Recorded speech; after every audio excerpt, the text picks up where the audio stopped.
สุพรรณบุรีได้ข่าวไปได้แฟนดีเป็นลูกเศรษฐีอยู่ที่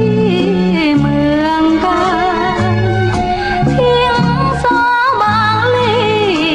คนนี้อยู่ที่สุพรรณ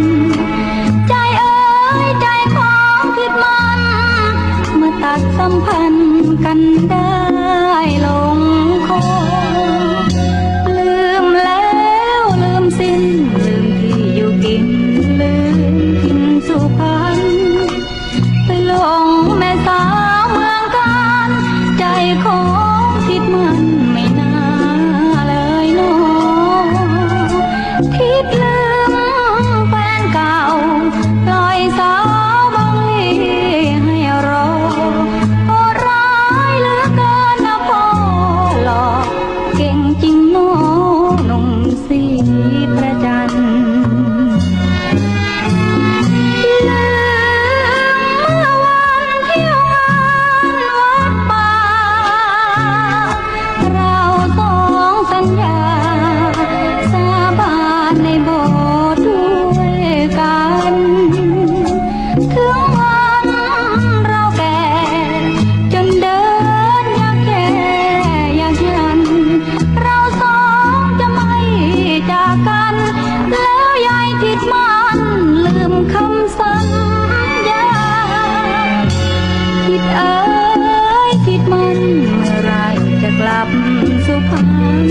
สักทีไปอยู่เมืองกาญบุรีคิดถึงบางลีบ้างหรือเปล่านะสาวชาวบางลีคนนี้นั่งกินน้ำตา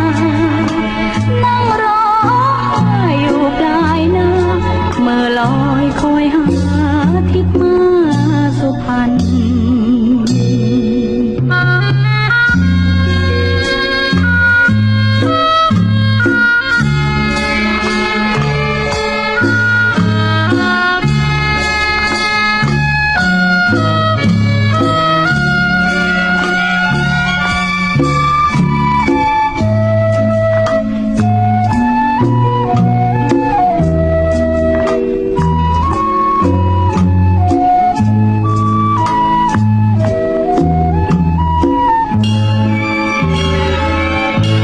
ทิดเอ๋